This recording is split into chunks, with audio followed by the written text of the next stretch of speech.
now. So your background is growing up in manufacturing.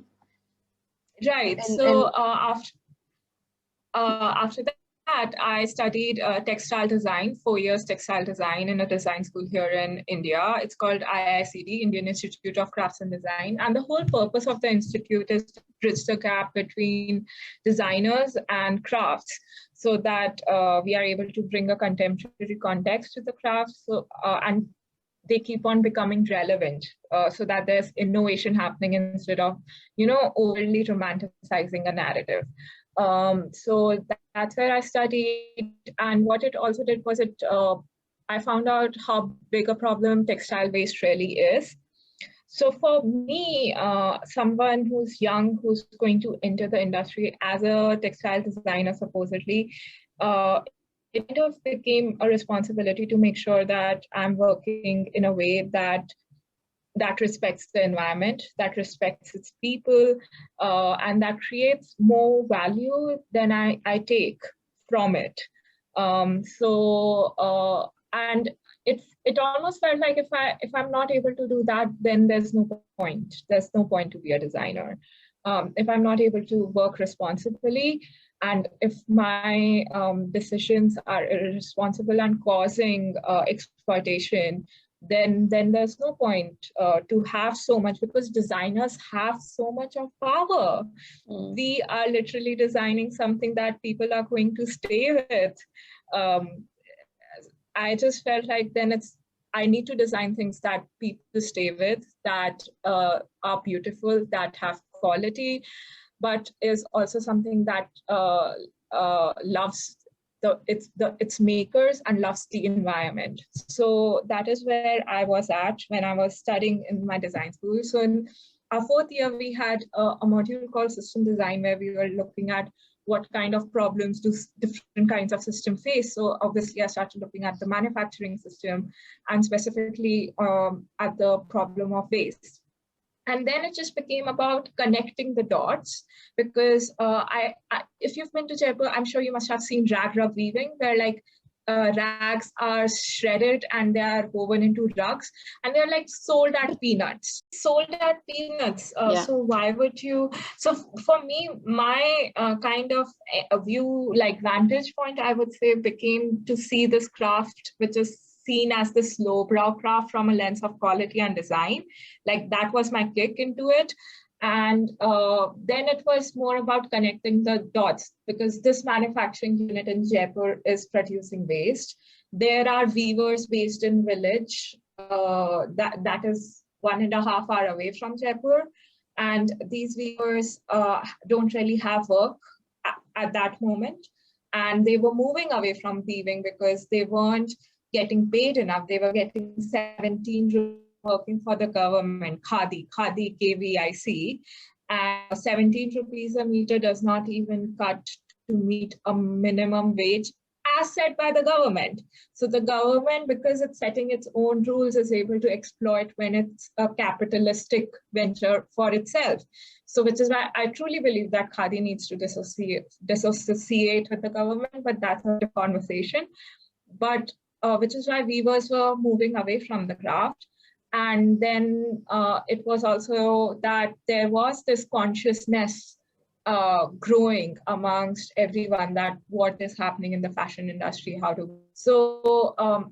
like how we used to play that game, connecting the dots and making an animal or a mountain or a scenery. It was just like that. So I just took the waste to the village, started sorting it out. And the biggest thing I think I'm grateful to is weavers, because they were open to experimentation. They weren't like, we are not going to weave waste for you. They were like, okay, let's give this a shot. And yes, we started weaving waste. We started researching on what zero waste is, because zero waste is actually very Indian in its nature. A lot of Indian costumes, a lot of Indian garments that are still worn in India today are cut according to zero waste patterns. So it also became a unique opportunity to talk about Indian design, because whenever we do talk about design, it comes from a Western perspective. So for me, IroIro became a very unique opportunity to put Indian design out But and so, what hold Indian on. design means. So you basically, with this thinking, you set up your own brand called IroIro, right? Does it Right. mean anything? IroIro means various or many in Japanese. What I Okay. wanted what I want IroIro is to be a platform where many people from many backgrounds can come and collaborate with each other to find different solutions, because it's not going to happen if I'm just working with artisans. It's going to happen if I'm working with other brands to upcycle their waste, if I'm working with hotels to upcycle their waste.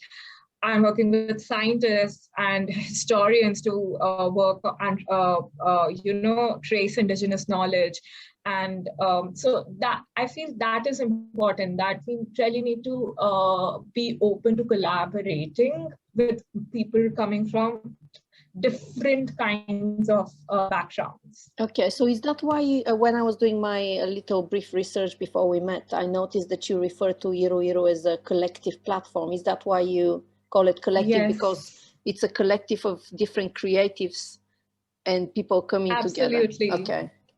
Right. Because I do make a collection once a year, but the collection is more to push innovation within upcycling and to put out something new and to make sure the craft doesn't remain stagnant. But I also work with a lot of other design houses, fashion houses, hotels, other textile waste creating systems to upcycle their waste into, say, upholstery, into a capsule collection for them, into a collection of jackets, depending on what they could reach to their audience with. Oh, so they give you the leftovers, and it's almost you do a collaboration, you manufacture something for them, and they sell it to their label. Okay, interesting. Right. So it's always sold, till now, it's always been sold under collaborative label. Even like they always mention their label name and our label name. And that's what also like has given me the sense of integrity, the sense of respect within myself as well, that, this is a unique concept. Anyone who's collaborated with us, we've done so far 10 or 11 odd collaborations, and anyone who's come on board to collaborate, they've always said, this is something unique and I want to make sure that your voice is heard. And that just builds so much of respect for the work that I'm doing within myself, that like it motivates me to keep on going.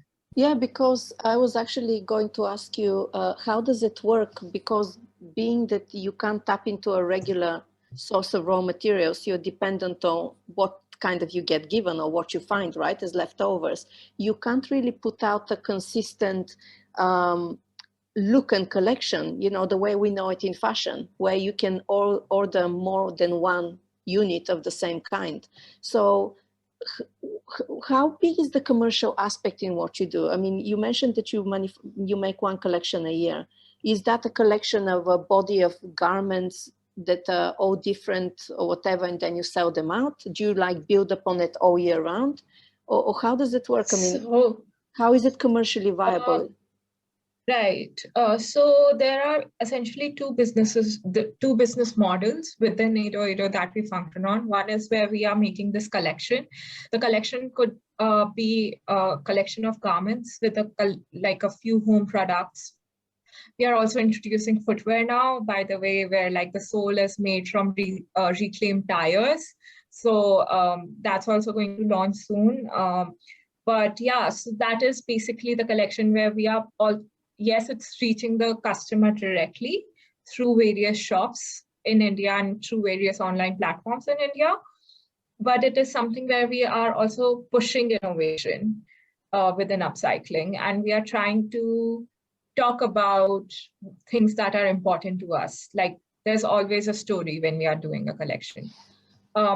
So that is more B2C. The other thing that we work on is B2B, where we are working with designers, where we are working with fashion houses, other manufacturers, hotels, and we are taking on their waste to create something that could fall in their aesthetic while also is in our aesthetic. and co-create and collaborate with them to make sure that their waste is upcycled, that they are circular, as well as that helps us sustain. So B2B is something that makes sure that we are financially viable. B2B is something that got me from 3 weavers in 2017 to 15 weavers today.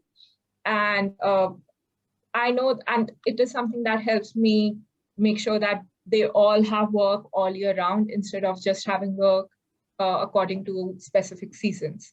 So and what kind of that is how what do you manufacture for B2B? Is it more of interiors? It could be. So we do garments. We've done garments for Matter Prints based in Singapore. We've done garments for 2 brands based in Japan, 3 brands based in Japan, and we've done garments for Summer House based in India. We've done garments in collaborations as well. We've done interiors in collaborations as well, because hotels is a very good space. They have a lot of post-consumer waste, which really is easy to upcycle for us and generate unique stories for their rooms. Say if it's a boutique hotel, you know, in India, there are so many boutique hotels that like have rooms that have a very unique story associated with them. So it's a very good opportunity for us to be very creative with their waste. So we've done interiors, we've done garments, we keep on doing packaging as well. So in that space, it's also like I'm flexible as a designer because I'm a textile designer. I'm not associated with a specific product in my training. So I like that I can do many things there. Yeah, interesting.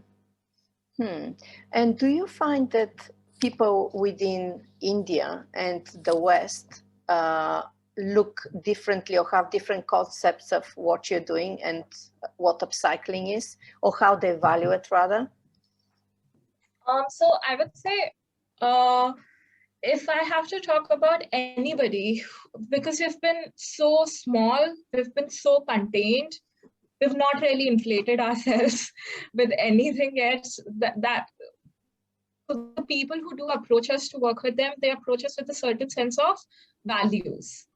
If it's a person based in India, if it's a person based in Japan, or a person based in West or America for that matter, they all have the same set of values throughout. And that is how I approach people as well. I try and analyze what kind of value system are they operating on, because then I can have a conversation with them. Then I can take this conversation forward and try. But I do have had encounters where, like, I've had a pop-up in India, and I've had people say ridiculous things to me. So that is a part and parcel of this. I don't know what else to say about it. Yeah, it's interesting you bring the topic of values. Do you think that fashion is moving, especially post-pandemic, it's moving more towards value-based shopping or creation or consumerism? I don't know if I can talk about fashion as a whole, because I'm a very new creative. I'm an emerging designer. We are a startup, but I definitely feel with the people that I've interacted, the interactions have grown, like the number of interactions have grown. The people who want to subscribe to this kind of a narrative authentically, not just subscribe to it for the sake of subscribing to it, but they want to make sure that they are putting out a product that is able to talk about their values in a more authentic manner.